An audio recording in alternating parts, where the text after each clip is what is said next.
নমস্কার বন্ধুরা, welcome to my channel মেডিহ্যাক্স। আমি তনয় মণ্ডল। আজকে আমি আপনাদেরকে বলবো হোয়াট ইজ হার্ট অর্থাৎ হৃৎপিণ্ড কি, এবং what is the structure of heart অর্থাৎ হৃৎপিণ্ডের গঠন কিরকম বা কি, সেই সম্পর্কে। তো আমার এই ভিডিওটি আপনাদের ভালো লেগে থাকলে অবশ্যই লাইক এবং সাবস্ক্রাইব করবেন। আর আপনাদের যদি কোনো ভিডিও ইচ্ছা থাকে তবে অবশ্যই সেটি আমাকে কমেন্টে জানান। আমি অবশ্যই সেই বিষয়ে ভিডিও বানিয়ে আপনাদেরকে দেব।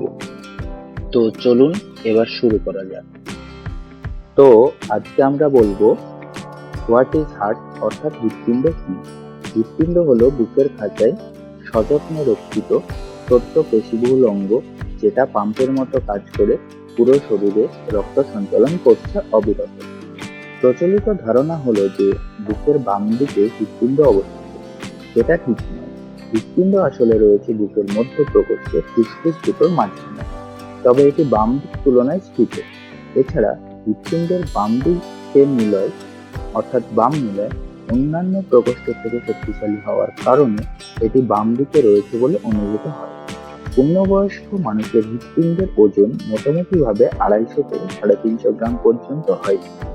হাতের মুঠোর চেয়ে একটু বড় আকারের হয় এই হৃৎপিণ্ড।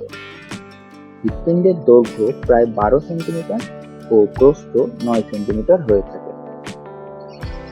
তো এবার আমরা বলবো স্ট্রাকচার অফ হার্ট অর্থাৎ হৃৎপিণ্ডের গঠন। মানব শরীরের হৃৎপিণ্ড যেন একটা আস্ত বাড়ি, যার দেওয়াল, প্রকোষ্ঠ, দরজা বা কপাট, রক্তচালী বা সংবহন ব্যবস্থা, এমনকি বৈদ্যুতিক তরঙ্গের ব্যবস্থাও রয়েছে। তো 1 নম্বর পয়েন্ট হলো দেওয়াল।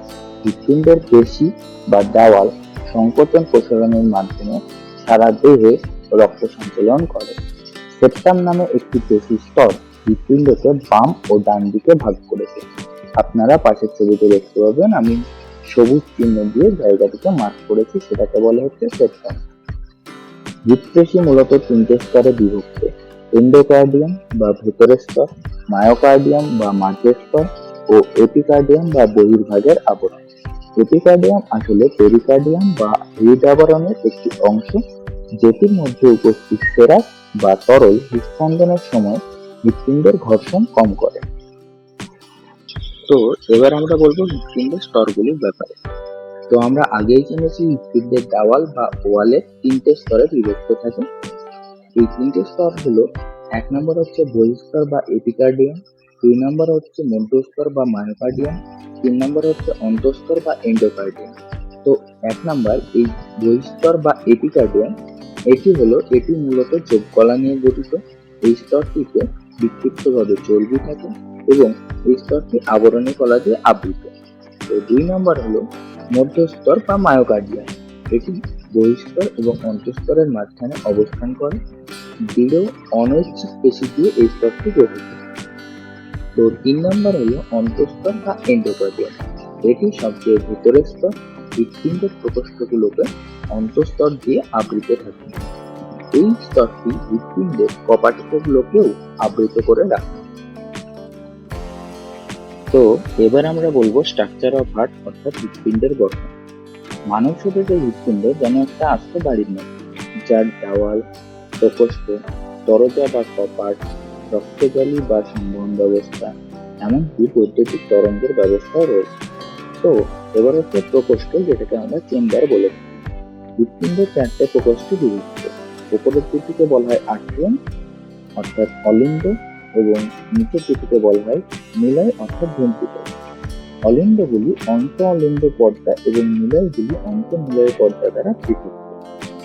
2 নম্বর হচ্ছে দরজা। দরজা, যেটাকে আমরা ভালভ বলে থাকি। ডান অলিন্দ ও বাম নিলয়ের মাঝে রয়েছে ত্রিপত্রক কপাটিকা বা ট্রাইকস্পিড ভালভ। বাম অলিন্দ ও বাম নিলয়ের মাঝে রয়েছে দ্বিপত্রক কপাটিকা অর্থাৎ ট্রাইকস্পিড ভালভ।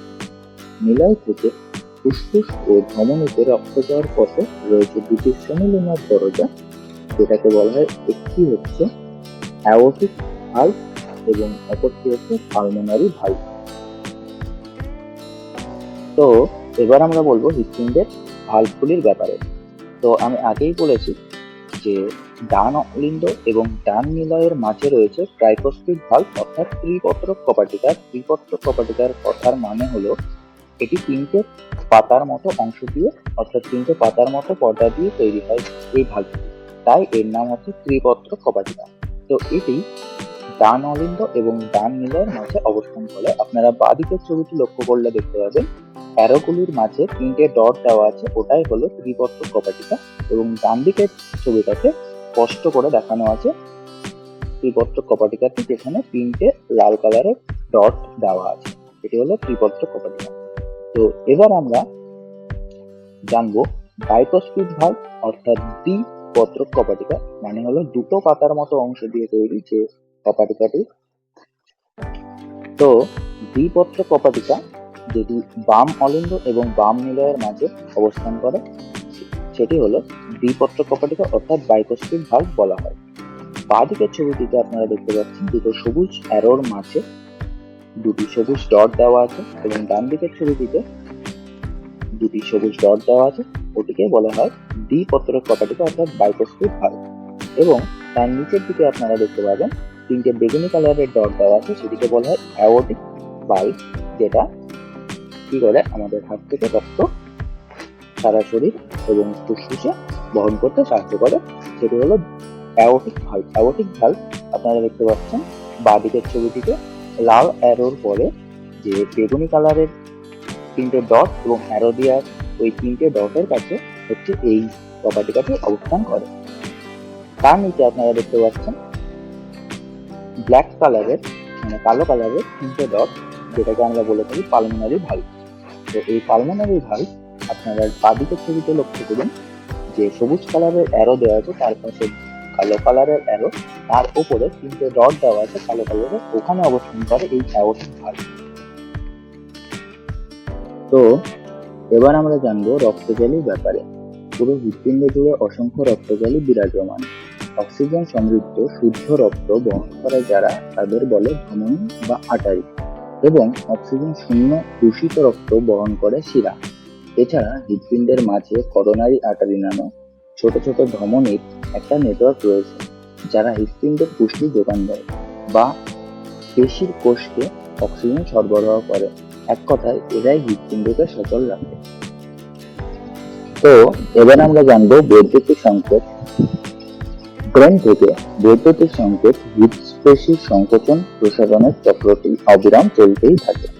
হৃৎপেশির বুনন এমনভাবে পরস্পর সংযুক্ত যে ব্রেন থেকে বৈদ্যুতিক সংকেত একটি কোষে পৌঁছালে দ্রুত গতিতে ছড়িয়ে যায় এবং তখন পুরো হৃৎপিণ্ড একসাথে সংকুচিত ও প্রসারিত হয়। হৃৎপিণ্ডের একবার সংকোচনকে বলে সিস্টোল ও একবার প্রসারণকে বলা হয় ডায়াস্টোল। এবং এই একবার সিস্টোল এবং একবার ডায়াস্টোল অর্থাৎ একবার সংকোচন ও একবার প্রসারণকে একসাথে বলা হয় হৃদস্পন্দন, যেটাকে আমরা বলি হার্টবিট। তো স্বাভাবিক অবস্থায় একজন পূর্ণবয়স্ক সুস্থ মানুষের হৃদস্পন্দনের হার প্রতি মিনিটে অর্থাৎ হার্টবিট পার মিনিট 70 থেকে 80 বার। গড় হচ্ছে 72 বার, অর্থাৎ একবার সংকোচন ও প্রসারণের সময় লাগে 0.8 সেকেন্ড। এবার এই ছবিতে আপনারা স্পষ্ট দেখতে পাচ্ছেন ব্রেন থেকে হার্ট পর্যন্ত আমাদের নার্ভাস সিস্টেম অর্থাৎ নার্ভাস সিস্টেমের মাধ্যমে যে আমাদের বৈদ্যুতিক সংকেত ব্রেন থেকে হার্টে এবং হার্ট থেকে ব্রেনে পৌঁছে, সেটা কিভাবে পৌঁছে আপনারা এখানে দেখতে পাচ্ছেন। আমার ভিডিওটি সম্পূর্ণ দেখার জন্য আপনাদের আবার অসংখ্য ধন্যবাদ। আপনারা যদি এইরকম ভিডিও চান অর্থাৎ আপনাদের যদি কোনো রেকমেন্ডেশন থাকে তাহলে অবশ্যই কমেন্ট করুন, আমি চেষ্টা করব সেই বিষয়ে সম্পূর্ণ ভিডিও নিয়ে আসার। ধন্যবাদ।